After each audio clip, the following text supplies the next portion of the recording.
عسلامة ومرحبا بكم في أكلات زمنية وعصرية. اليوم إن شاء الله باش نعملوا لازانيا ديالي مع بعضنا نستحقوا.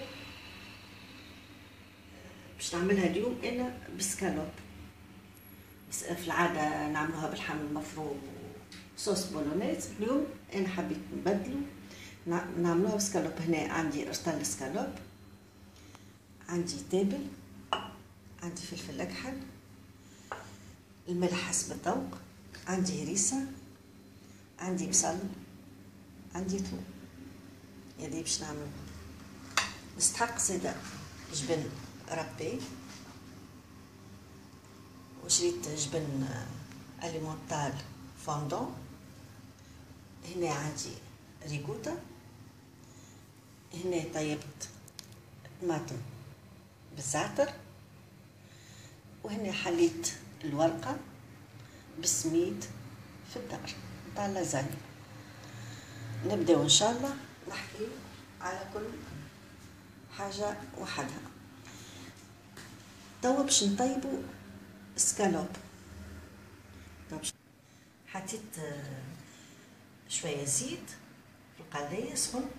توا باش نحط فيه السكالوب.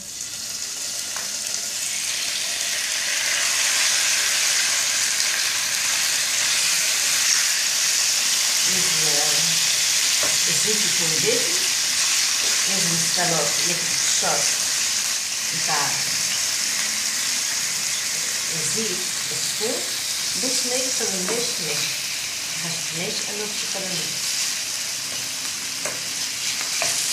توا نقعد انا نخلي فيه حتى يتشوح يعني على الزيت ونشوفو ان شاء الله. يوصل السكالوب للمرحلة هذه توا باش نبداو نطوفو السكالوب. نحطوه على نار متوسطة ونقصايه كيما نحبو، جيد هادشي كيما احنا كل وقت كيما نحبو. نحطو شوية فلفل أكحل،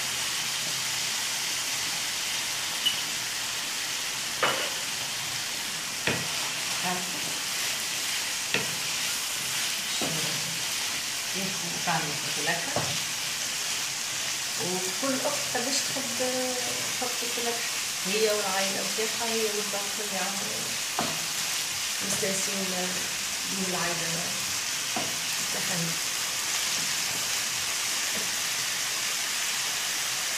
المرحلة هذه نحطو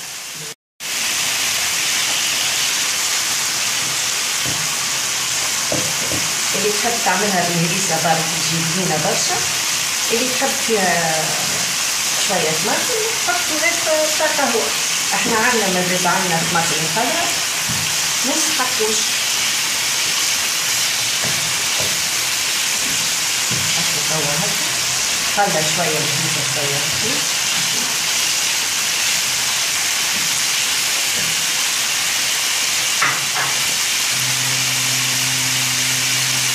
هنا توا نحط شوية ماء دافي، منخليوش الهريسة تتحرق باش تحل فيها الهريسة.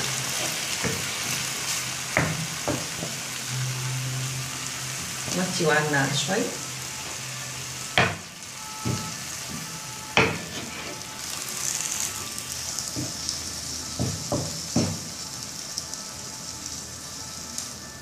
نخليو الهريسة تحل شوي. توا نحطو اللفاح.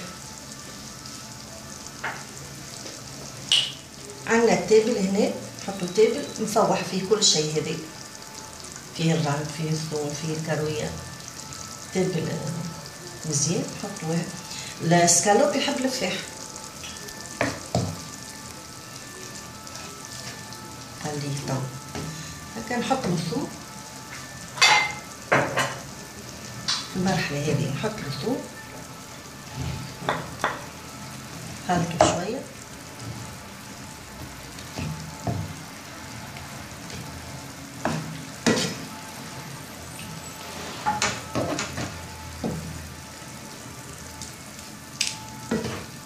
ياخد كل من بعض.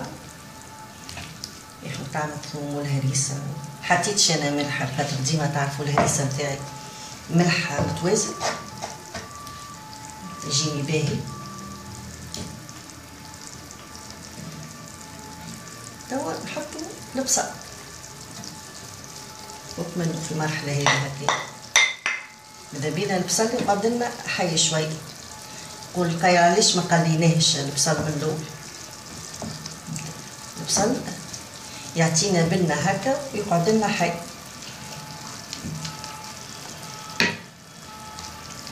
هذا الطريقة اللي طيب بها انا السكالوب.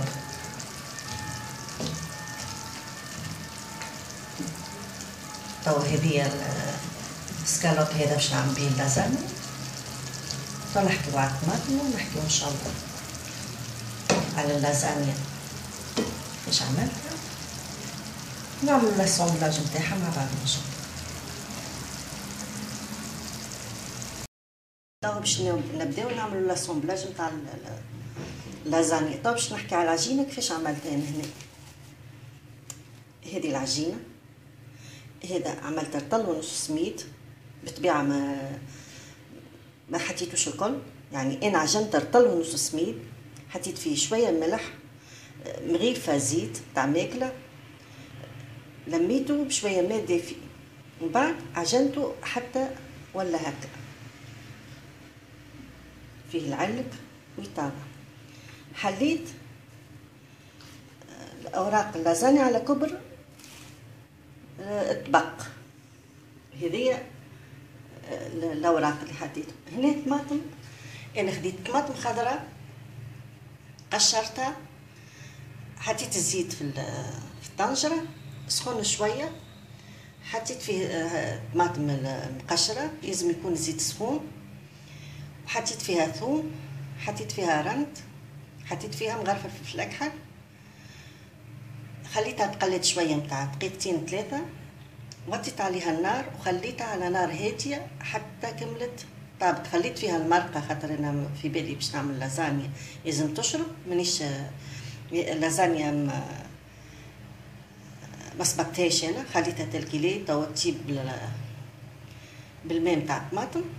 وبعد وقت اللي كملت حطيت عليها شويه زعتر.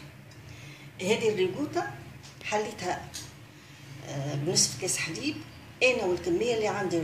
الريغوتا كل اخت قداش باش تعمل بلاطو نتاعها هكا عينها ميزانها. ومن بعد عملت فيه بلون دوف ما زدتوش حتى اضافه لا ملح لا فلفل اكحل بطبيعته هو فيه الملح. هنا عندي جبن ربي. نبداو ان شاء الله.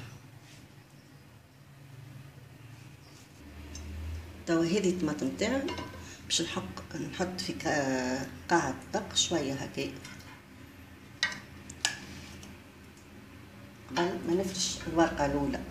الورقه الاولى حليتها اخشن من الاوراق الاخرين على خاطر هي اللي باش تحمل التطيب والغاز اللوطه.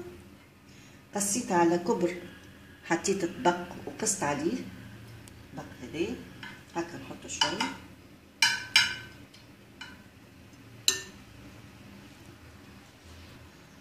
هاي ورقه اللازانيا هذه اللي انا حليتها بالسميد عجنته وحليتها كل شيء ديالي ونحط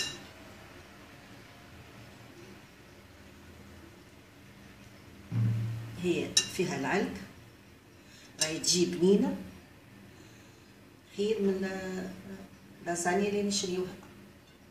الاوراق اللي نشريوها تجي بنينه روعه. هذه سمكها يمكن 3-4 مليمتر خليتها خاطر باش تشرب.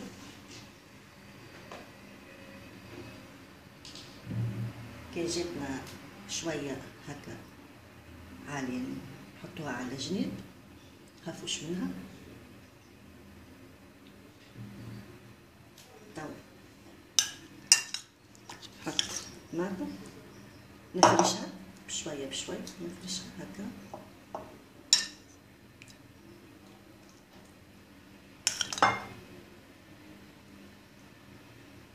انا باش نعمل طبقتين من اللازانيا نقسم طماطم عيني ميزاني.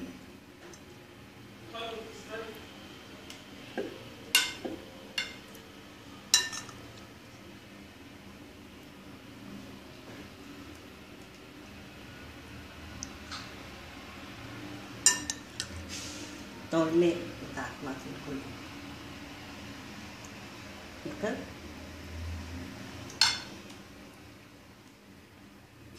حطيت فيها زيادة نصف مغرفة متاع ماكلة طماطم معجون.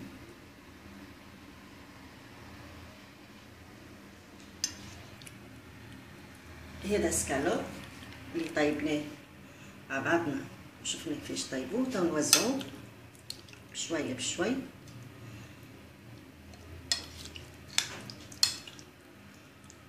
هذا بنين بنين حتى وحده هكا بنين روعة.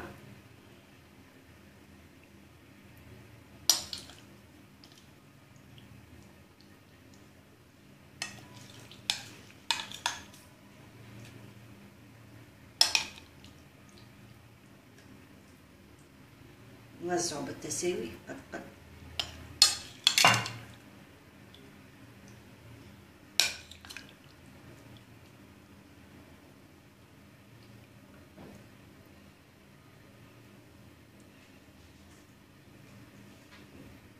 ان شاء الله تجربوها، ان شاء الله تعجبكم.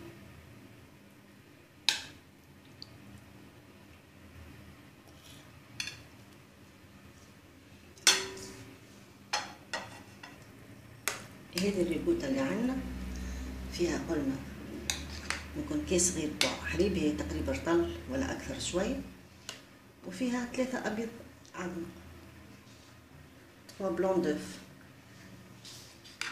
توا نحط هكا تجينا لازانيا مدلة.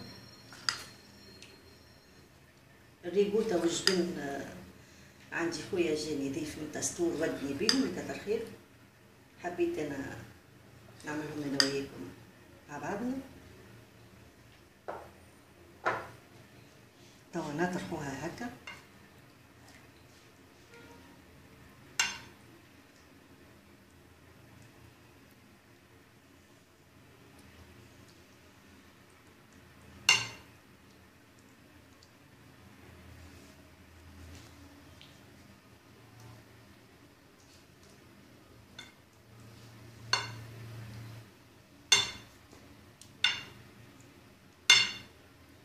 هذه لازانيا الجيري متاعنا تونسية بنينة.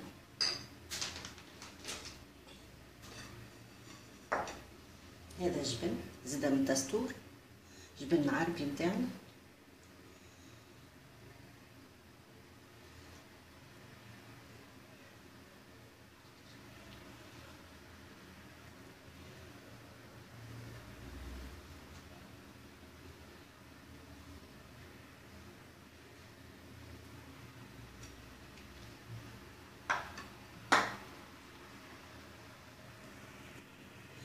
حطينا الورقة الثانية لازانيا حليتها في الدار. نعاودو نفس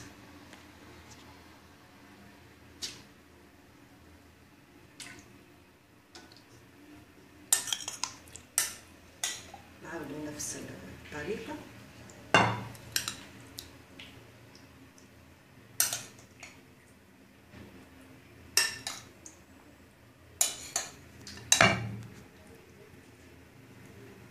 نوزعوها بالكدا. وزعنا توا نوزعو طماطم الصلصة نتاع الطماطم الكل. الطبقة الثانية هي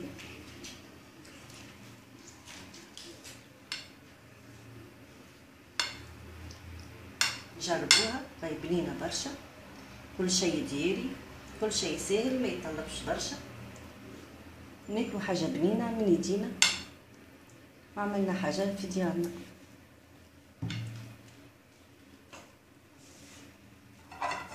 هذا سكالوب نوزعوه بالتساوي، نعاودو نفس المرحلة.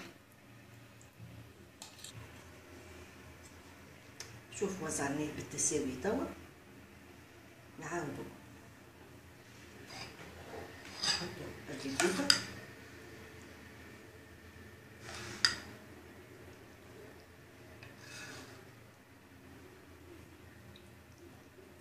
نوزعها توا بشويه بشويه.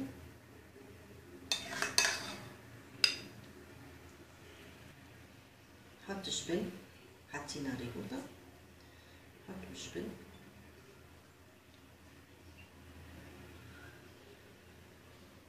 الطبقه الاخرانيه نحطوا فيها الريكوتا وجبن اليمونتال اللي انا فوندون باش نحطو باش تولي كي يقصوها ان شاء الله تولي هكا كيما البيتزا هكا.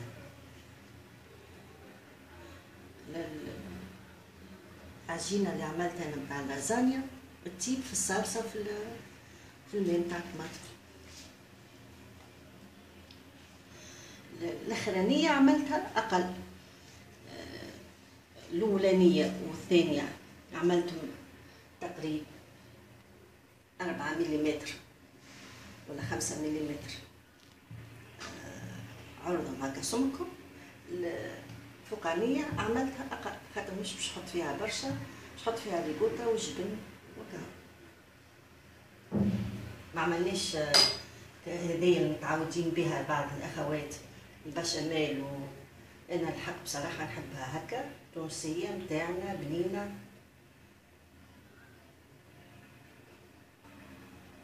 الورقه الفوقانيه اقل منهم نحطوها هكا نلموا بها اللي تحت منها هكا بالسكين.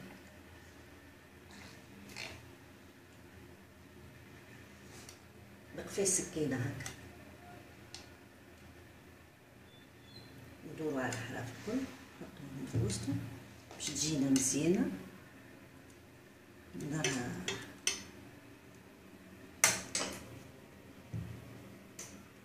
توا نحطو بيت الريكوتا والجبنات يعني نوزعوهم. انا توا نقعد نوزعهم بعد نشوفوهم كاملين. توا حطينا الريكوتا ووزعناها، توا باش نحطو جبن نوزعو زيت كيف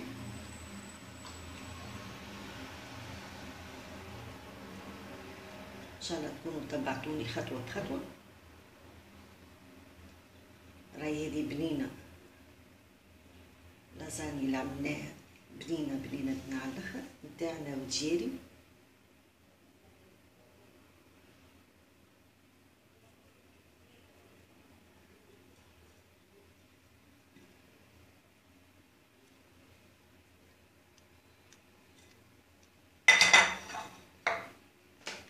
عندنا جبن اليمونتال فوندون رقيق نوزعوه من فوق.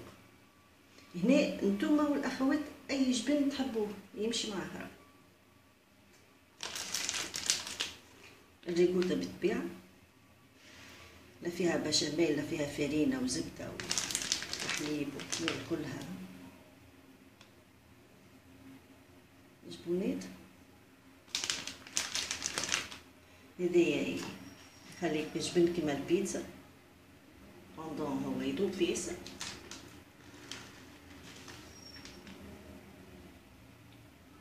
شوفوها مزيانه ومحلى لونها. هذه اللازانيا نتاعنا كملنا زيناها باش نحطوها تطيب على في الكوشه على درجه حراره 180. انا اش عملت؟ انا مش باش نخليها تطيب هكايا، باش نغطيها. عندي بابي الومنيوم حطيت في وسط بابي كويسون. علاش؟ خاطر الومنيوم ما نحطوش انا ما نطيبش بيه يعني ما نحطوش ديريكت على الماكله. نحط بابي كويسون والبخار اللي يطلع من الطبق يعاود يرجع يطيب لنا اللازانيا. شوف كاين كيفاش لفيت هكا عملتها هكا. توا باش نحطها باش نلك اللازانيا من اللوطه بابي كويسون ومن الفوق بابي الومنيوم.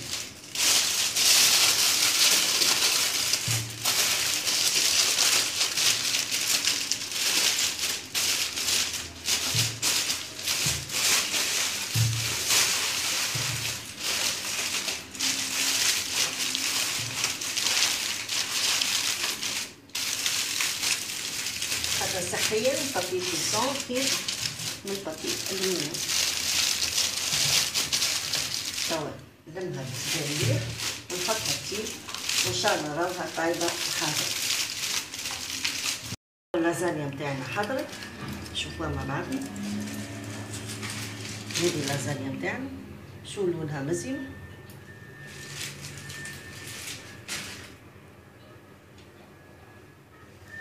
توا نقصوها شوفوها مع بعضنا. اللازانيا متاعنا قصيناها، شوفوا لونها وشكلها مزيانه، ريحتها ما نقولكمش بنينه بنينه برشا، روعه. ان شاء الله تجربوها، تنجحوا فيها وتفرحوا فيها انتم وعائلتكم، وصحه وبالشفاء لكل اخواتي.